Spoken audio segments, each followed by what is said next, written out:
की अगर मैं बात करता हूँ तो मौर्य डायनेस्टी के अंदर हमारे पास मेजर रॉक एडिक्ट्स और माइनर रॉक एडिक्ट्स की हम बात कर रहे हैं। तो मेजर रॉक एडिक्ट्स जो है वो 8 प्लेसेस पे 14 इंस्क्रिप्शंस है तकरीबन तकरीबन। कलसी देहरादून, गिरनार गुजरात इंपॉर्टेंट है, जूनागढ़ जुआगढ़ उड़ीसा, धौली उड़ीसा, सोपारा महाराष्ट्र और येरागुड़ी आंध्रा और श्वासगढ़ी पेशावर यहाँ पर है। माइनर एडिक्ट्स की अगर मैं बात करता हूँ तो तकरीबन तकरीबन वो भी 14 प्लेसेस पे है। कहाँ है? गुजरात और येरागुड़ी, नेटूर और मास्की इंस्क्रिप्शंस और उगल उ- उदगोलाम। ठीक है, इनमें आपके हैं। पिलर एडिक्ट्स की मैं बात कर रहा हूँ तो पिलर एडिक्ट्स कहाँ कहाँ है इनके? मेजर 6 हैं, 7 इंस्क्रिप्शंस है वहां पर 6 प्लेसेस में। दिल्ली, तोपारा हरियाणा, कौशंबी प्रयागराज, लौरिया अरारोज बिहार, लौरिया नानराज बिहार और प्रारवा। ठीक है, इन जगह पे है। और इसके पिलर एडिक्ट्स कहाँ पे है मेजर? वो भी सेम ऐसे ही हैं जो हमने अभी भी पढ़ी, उसी की दोबारा डिटेल्स है। दिल्ली मेरठ में क्या रहा है? It was shifted to Delhi by Firoz Shah Tughlaq and discovered Tieffenthaler in 1750। तो पारा वाला जो है it was again shifted by Firoz Shah Tughlaq and the script was first decoded by James Prinsep. ठीक है, तो प्रिंसिप आएगा आगे तो वो ध्यान रखिएगा। Kaushambi Prayagraj was shifted by Samudragupta to Prayagraj and later fortified by Jahangir. Nandraj, this pillar has the picture of peacock and it concludes that the national symbol of Mauryan Empire was peacock. So this Nanraj या Nandraj is very important. उसके बाद minor pillar addicts 5 places पे है। Kaushambi UP, Rummindei Nepal, Niruvela Nepal, Sarnath UP, Sanchi MP. ठीक है, तो ये सारे के सारे यहाँ पर थे। माइनर पिलर पिलर एडिक्ट्स की खास बात क्या थी? Kaushambi also known as sir queen. हाँ सर जी। 1 मिनट नीचे आप स्क्रॉल करोगे 1 मिनट। तो यहाँ पर आगे अगर हम चले तो माइनर पिलर एडिक्ट्स, ठीक है, और मेजर पिलर एडिक्ट्स। ठीक है, तो Kaushambi known as the queen inscription as it's mention that Ashoka's wife Karuvaki used to make donations also has the name of Ashoka's son Tivar। ठीक है, Sanchi has 4 lines and below them is a goose।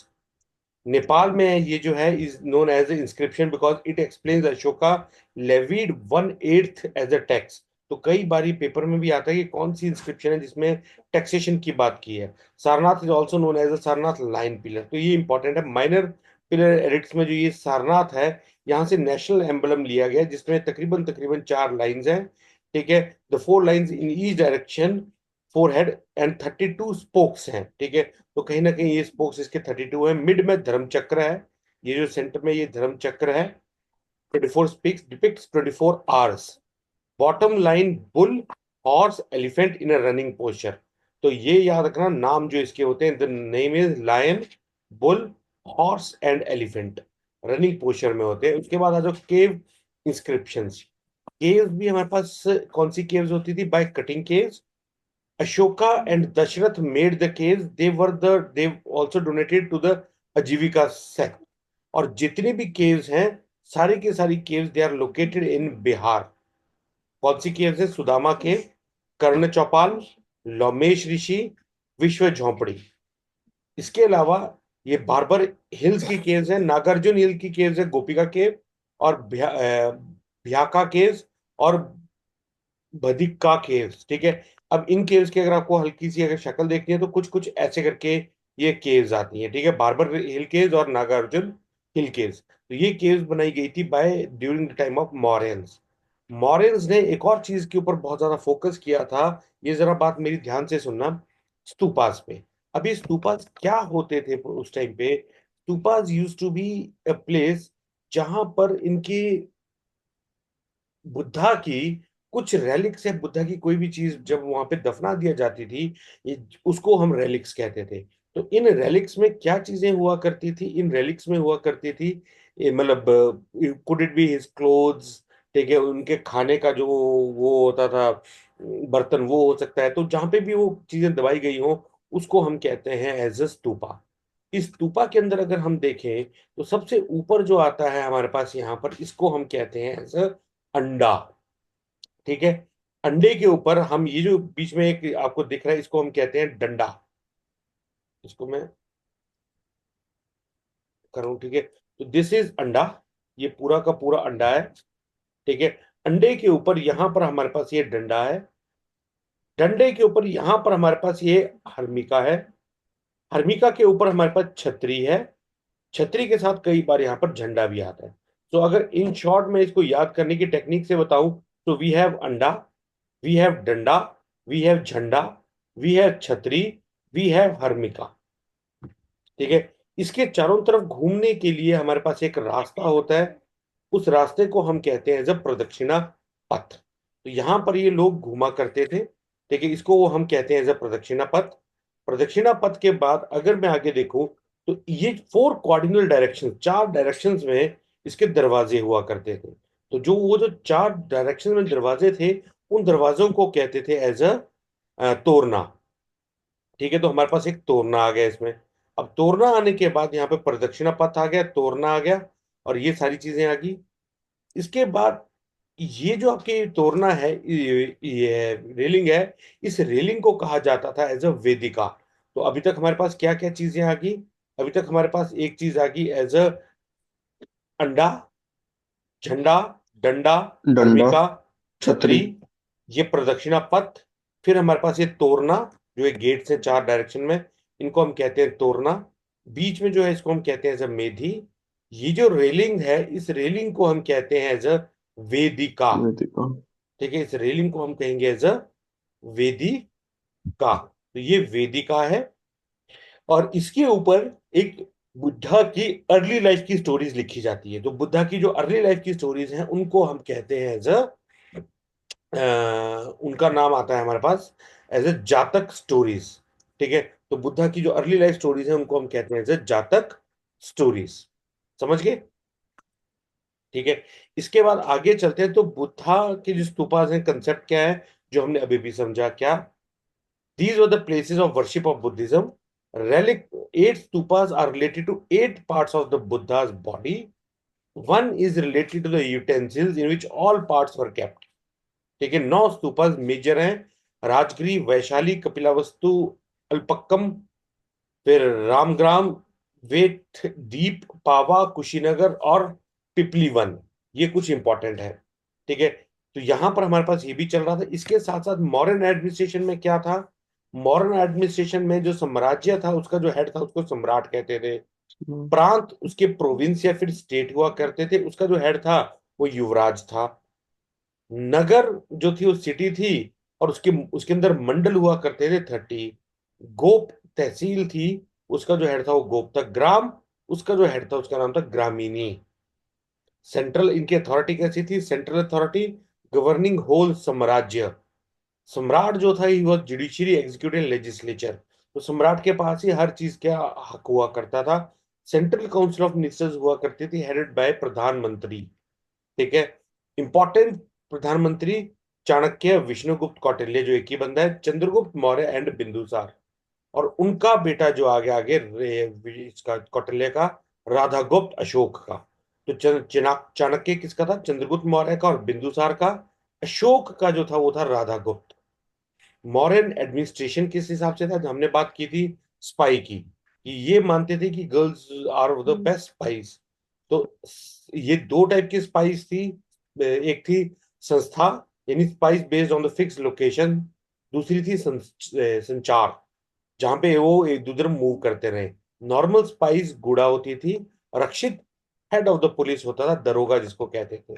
उसके अलावा पुरोहित, head priest, युवराज, head of province, सुनिधता, head treasurer, समहर्ता, revenue head, प्रदेश था, हेड ऑफ फौजदारी दैट इज कोर्ट, कर्मांटिका, हेड ऑफ द इंडस्ट्रीज, अवंतिष्का, अंतवरिष्का, head of the royal bodyguard, अंतविका, हेड ऑफ द फॉरेस्ट, महामात्या सरप, head of the spy agency. इनके जब अशोकन एम्पायर था ना दोस्तों, उस टाइम पे 5 इनकी टोटल टोटल इनके मान के चलो प्रोविंसेस थी। उत्तर पथ, जहां पे तक्षशिला वाला रीजन आ गया, अवंती राज्य, उज्जैन महाराष्ट्र वाला रीजन आ गया, प्राची पाटलिपुत्रा वाला रीजन आ गया, कलिंग तोशाली, ये जो है ये आपका उड़ीसा वाला रीजन आ गया, कलिंगा, उसके बाद दक्षिण पथ में स्वर्ण नगरी महाराष्ट्र वाला एरिया आ गया। तो ये दक्षिण पथ ये आ गया, ये वाला रीजन आ गया, बाकी अवंती आ गया, कुछ ये सारे आ गए। अब इसी के दौरान इसके नीचे अगर आप देख रहे हो तो यहाँ पे it is mention that is the Dravidian kingdoms. Dravidian kingdoms कौन कौन सी थी? चोला, चेराज एंड पांड्यास। तो वो यहाँ पर कहीं ना कहीं फ्लोरिश कर रही थी इन द साउथ इंडिया। उसके बाद मॉडर्न इकोनॉमी की मैं बात करता तो मॉडर्न इकोनॉमी कैसी थी? टैक्स सिस्टम कैसा था इनका? बाली। बाली was considered as a religious text. हिरण्य, एग्रीकल्चरल टैक्स। भाग, agricultural tax to be paid in raw from 1/4, 1/6 और 1/8। Beast, levied in the form of labor work, no pay, only work. Currency, metallic, यानी निष्का, या फिर स्वर्ण की हुआ करती थी, गोल्ड कॉइन। सिल्वर कॉइन भी हुआ करते थे इनके पास, जिसको करते थे कृष्णपन, मेन करेंसी। और कॉपर कॉइन्स भी होते जिसको एक अग्नि कहते थे। तो इनकी करेंसी भी मिक्स थी, गोल्ड थी, सिल्वर थी और कॉपर की थी। Facts about the Mauryan empire. National symbol इनका पिकॉक था। लोकल लैंग्वेज इनकी पाली थी। लास्ट रूलर जो था इनका, उसका नाम था Brihadratha, who was killed by his महामात्य। इसका एक महामात्य था, उसका नाम था पुष्यभूति शुंगा, 185 बीसी। और उसके बाद आती शुंग डायनेस्टी।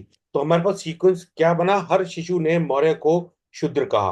हर से हर्यंक डायनेस्टी, शिशु से शिशुनाग डायनेस्टी, ने से नंद डायनेस्टी, मौर्य से मौर्य डायनेस्टी, शुंग शूद्र से शुंग डायनेस्टी। तो जैसे मौर्य डायनेस्टी खत्म होगी, हमारे पास शुंग डायनेस्टी आई। ठीक है। तो Pushyabhuti Shunga, governor of Gujarat, areas during Chandragupta Maurya. ठीक है।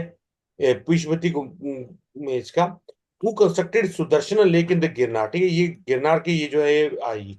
अब देखो दोस्तों, हमारे पास मौर्यन एम्पायर खत्म हो गया। कि मौर्यन एम्पायर हमारे पास, we have covered the entire Mauryan empire. अब एक चीज जो मैं आपके साथ बोल रहा हूँ, उस चीज को हमेशा याद रखना। पूरी हिस्ट्री में वही सीक्वेंस चलता है। और वो चीज क्या है? पहली चीज ये याद रखना, जब कभी भी सेंट्रल अथॉरिटी वीक होगी, जब कभी भी सेंट्रल अथॉरिटी वीक होगी, दूसरी चीज होगी इसकी वजह से क्या होगा? रीजनल किंग्स जो हैं, रीजनल किंग्स, किंग्स कह लो या गवर्नर्स कह लो, वो अपने आप को आजाद करने की कोशिश करेंगे। तो जब कभी भी बात वही आ गई कि क्लास में जब टीचर नहीं होगा, तो स्टूडेंट्स जो हैं वो अपने आप को राजा बनाने की कोशिश करेंगे। तो सेंट्रल अथॉरिटी जब वीक हुई, तो रीजनल किंगडम्स उठेंगी। और दूसरी चीज, ये सिर्फ रीजनल किंगडम्स नहीं, ये फॉरेन इन्वेडिंग ग्रुप्स को भी इनवाइट करेगा। ये वाली लाइन, तीनों लाइनें समझना। हमारी हमेशा हर बार, चाहे आप इसकी बात कर लो, चाहे मुगल्स की बात कर लो, चाहे दिल्ली सल्तनत की बात कर लो, चाहे आप हिंदू चंद्रगुप्त मौर्य की बात कर लो, चंद्रगुप्त गुप्त एम्पायर की बात कर लो, हमेशा एक ही चीज हुई है। सेंट्रल अथॉरिटी हमारी वीक हुई है, रीजनल किंग्स हमारे उठे हैं, और फॉरेन इन्वेडिंग ग्रुप्स हमारी सोसाइटी में आए हैं। ठीक है, तो ये तीन चीजें हमेशा याद रखिएगा। ठीक है, जब हमारे पास ये सारे लोग खत्म हुए, जिसको हम ये कहते हैं कि जो आर्यंस, सॉरी आर्यंस नहीं, मौर्यंस है, मौर्यन सारे के सारे खत्म हुए, तो हमारे पास रीजनल किंगडम्स उठने का आसार रहेगा। तो रीजनल किंगडम्स जब उठी, तो उसका मैं आपको एक हल्का सा आइडिया दे देता हूँ कि मौर्यन एम्पायर में भी क्या हुआ। ठीक है, मौर्यन एम्पायर में भी यहाँ पर मगध एम्पायर में था पूरा का पूरा, पूरा मौर्यन एम्पायर अशोक ने कवर कर लिया था, यहाँ से लेके पूरा का पूरा। और यहाँ पर अशोक के पास भी कलिंग वगैरह नहीं आया था। ठीक है, लेकिन इससे पहले मैंने आपसे मेगासेनीज की मैंने बात की थी। मेगासेनीज नॉर्थ में था, तो नीचे साउथ में तीन तीन आपके पास वो थी, क्या बोलते हैं, डायनेस्टी थी जो इंपॉर्टेंट थी। एक थी आपके पास चोलास पांड्यास, चेरस पांड्यास। पांड्यास। ठीक है, एक थी आपके पास चेरास, चेरास, और एक थी आपके पास चोलास। ठीक है, इनकी मैं आपको हल्की सी एक इंट्रोडक्शन देता हूँ। इनमें हुआ क्या था? चोला, चेरास, पांड्यास जो थे, ये तीनों के तीनों जो थे, ये इकट्ठे होते थे, और इकट्ठे होने के बाद जो यहाँ पर मीटिंग होती थी, उस मीटिंग को कहते थे एज अ संगमास। ठीक है, क्या कहते थे उसको? संगमास। संगमास। ठीक है, तो संगमा क्या संगम। हुआ? संगमा आपके पास एक मीटिंग हुई, और उन मीटिंग में तमिल लिटरेचर जो है वो निकल के आया। तो उसको हम कहते हैं एज अ तमिल लिटरेचर। ठीक है, इसको या तमिल लिटरेचर कह लो या फिर इसको संगम लिटरेचर कह लो। तो ये हमारे पास निकल के आया है संगम लिटरेचर। संगम लिटरेचर के अंदर हमारे पास टोटल मिला के 5 किताबें हैं, एपिक्स जिसको हम कहते हैं, वो लिखे गए थे। ठीक है, जैसे नॉर्थ इंडिया में अगर हम देखते हैं तो हमारे पास 2 एपिक्स हैं। कौन से? एक है महाभारत, महाभारत, और दूसरा जो है उसको हम कहते हैं रामायण, रामायण। ठीक है, तो हमारे पास महाभारत और रामायण है नॉर्थ इंडिया में। और वैसे ही साउथ इंडिया में अगर हम बात करते हैं तो हमारे पास 5 एपिक्स हैं। इन 5 एपिक्स के अंदर 2 एपिक्स हैं जो बहुत ज्यादा इंपॉर्टेंट है। एक का नाम है शिलापदिकरण, शिलापदिकरण। ठीक है, और दूसरे का नाम है मणिमेकलाई। ठीक है, तो हमारे पास दो निकल के आगे, एक शिलापदिकरण और एक निकल के आगे हमारे पास मणिमेकलाई। हाँ याद है सर। शिलापदिकरण। जी। सर ये मिनर्वा में करवाया था वो याद आ रहा है। हाँ जी, हाँ जी, ठीक है। तो ये शिलापदिकरण जो है, ये दोनों के दोनों जो है, जैसे अगर हम नॉर्थ की बात करते हैं तो नॉर्थ में ये दोनों के दोनों गॉड्स के ऊपर है, डिवाइन पावर्स के ऊपर है। ठीक है, जैसे महाभारत में हम ये देख रहे हैं कि कृष्ण के ऊपर हमारा पूरा का पूरा महाभारत है, रामायण के ऊपर, राम के ऊपर पूरा का पूरा, तो ये डिवाइन पावर्स के ऊपर है। ठीक है, वैसे ही साउथ इंडिया की अगर हम इन दोनों की बात करते हैं तो ये दोनों के दोनों डिपेंडेंट है ऑन लव। ठीक है, तो ये लव के ऊपर डिपेंडेंट है, शिलापदिकरण और मणिमेकलाई। शिलापदिकरण जो है, it is a love story between an individual known as Kovalan. ठीक है, and his wife Kannagi, Kannagi. और एक और लेडी के बारे में जिसका नाम था माधवी और माधुरी, और माधवी। ठीक है, इनके बारे में ये लिखा गया है क्या? दोनों, ये दोनों आपके एपी, ये दोनों। ठीक है, शिलापदिकरण और मणिमेकलाई। ठीक है, तो ये दोनों के दोनों, अब इन दोनों की फिर कहानी बहुत लंबी चली जाती है कि कैसे कैसे ये मिलते हैं, फिर इसको चोरी के लिए इल्जाम में डाल देते हैं। फिर कन्नगी कोवलन को बचा के लेके आ जाती है और कन्नगी की फिर पूजा करते हैं, that is known as the Pattini cult. फिर लोगों ने ये करना, पूजा करना शुरू कर दी कि हमें पत्नी ऐसी चाहिए जो कन्नगी की तरह हो। तो वो पत्नी कल्ट चला था साउथ इंडिया में। तो वो साउथ इंडिया में ये जो सारे के सारे एपिक्स लिखे गए थे, इन एपिक्स को हम कहते थे एज अ संगम लिटरेचर। तो साउथ इंडिया में संगम लिटरेचर चल रहा था। संगम लिटरेचर किसके ऊपर था? चोलास के ऊपर, चेरास के ऊपर और पांड्यास के ऊपर। ये तीनों के तीनों आपस में संगम कर रहे थे, यानी संगोष्ठियां कर रहे थे। ठीक है, वैसे ही मीनवाइल ऊपर, उसके बाद ये जब ये मैगजीनीज वगैरह सारे चले गए, मौर्यन एम्पायर डिक्लाइन पे था, तो यहाँ से अशोकन एम्पायर भी खत्म होता गया, थोड़ा सा कम होता गया। अब यहाँ से अशोकन एम्पायर खत्म हो रहा है तो यहाँ पे चोला, चेरास, पांड्यास अपना वर्चस्व बढ़ाएंगे। सेंट्रल इंडिया में रीजनल पावर्स, मैंने आपसे बात की कि जो रीजनल पावर्स उठी थी, तो सेंट्रल इंडिया में उठे जैसे सतवाहनास, वाहनाज, रीजनल किंगडम्स, सतवाहनाज। इसके बाद गंग्स उठे। ठीक है, तो गंग्स उठे, सतवाहनाज उठे, और छोटी छोटी रियासतें यहाँ पर ऑल ओवर इंडिया में उठना शुरू होगी। और जब ये छोटी छोटी रियासतें ऑल ओवर इंडिया में उठना शुरू होगी तो फॉरेन इन्वेडिंग ग्रुप्स आना शुरू हुए। ठीक है, फॉरेन इन्वेडिंग ग्रुप्स जो आए, वो फॉरेन इन्वेडिंग ग्रुप्स का एक चीज याद रखिए है, short ISP, Kushan. Sir full form क्या होगी इसकी? ISP Kushans. ठीक है, आई से बना इंडो ग्रीक्स, इंडो ग्रीक, जिसको बैक्टीरियन ग्रीक भी कहते हैं। एस से बना शाकास, पी से बना पार्थियंस, और लास्ट में आए कुशान्स। तो हमारे पास ये ISP कुशान्स आए। ठीक है, तो ये कब से कब तक शुरू हो रहे हैं? तकरीबन 300 BC से शुरू हो जाएंगे आना, और तकरीबन 300 AD तक ये तकरीबन तकरीबन चलते रहेंगे। 300 AD के बाद हमारे पास आ जाएगा गुप्त पीरियड। ठीक है, गुप्त पीरियड। तो 300 तक, यानी तकरीबन तकरीबन 600 साल तक हमारे पास जो थे वो फॉरेन इन्वेडिंग ग्रुप्स थे। समझ गए? Yes sir. ठीक है, तो हमारे पास यहाँ पर सारे के सारे अब क्या आ जाएंगे, रीजनल किंगडम्स हमारी स्ट्रांग होना शुरू हो जाएगी और जो सेंट्रल अथॉरिटी है वो वीक होना शुरू हो जाएगी। तो धीरे धीरे धीरे धीरे सेंट्रल अथॉरिटी हमारी वीक होती गई। वीक होने का मतलब ये था कि अब हमारे पास जो अगले डायनेस्टीज हैं वो इतनी स्ट्रांग नहीं रहेंगी। ठीक है, अब हमारे पास अगर मैं आपको डायनेस्टीज के ऊपर नॉर्थ की कहानी सुनाऊं, तो नॉर्थ की कहानी में क्या हो रहा था, नॉर्थ की कहानी में कुछ कुछ ऐसा चल रहा था कि हमारे पास नॉर्थ में हर्यंक खत्म हो गई थी।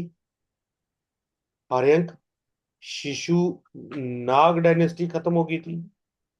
नंद डायनेस्टी हमारे पास खत्म हो गई थी। मौर्यन डायनेस्टी हमारे पास खत्म हो गई थी। ठीक है, शुंग डायनेस्टी हमारे पास खत्म होने के कगार पे है और कन्नव डायनेस्टी है हमारे पास। ठीक है, हर्यंग और शिशुनाग डायनेस्टी जो थी ये राइज पे थी। नंद और मौर्य डायनेस्टी जो थी ये पीक पे थी। ठीक है, शुंग और कन्नव डायनेस्टी जो है ये डिक्लाइन होगा। ठीक है, तो अब हम शुंग और कन्नव डायनेस्टी पे पहुंचे हैं। तो अब कहीं ना कहीं मगध एम्पायर का डिक्लाइन होगा, रीजनल किंगडम्स उठेंगी और फॉरेन इन्वेडिंग ग्रुप्स आएंगे। ये मेरे आज के लेक्चर का बोलने का सारे का एक निष्कर्ष है। If you can understand this, समझे तो बोलो। Yes, sir. समझ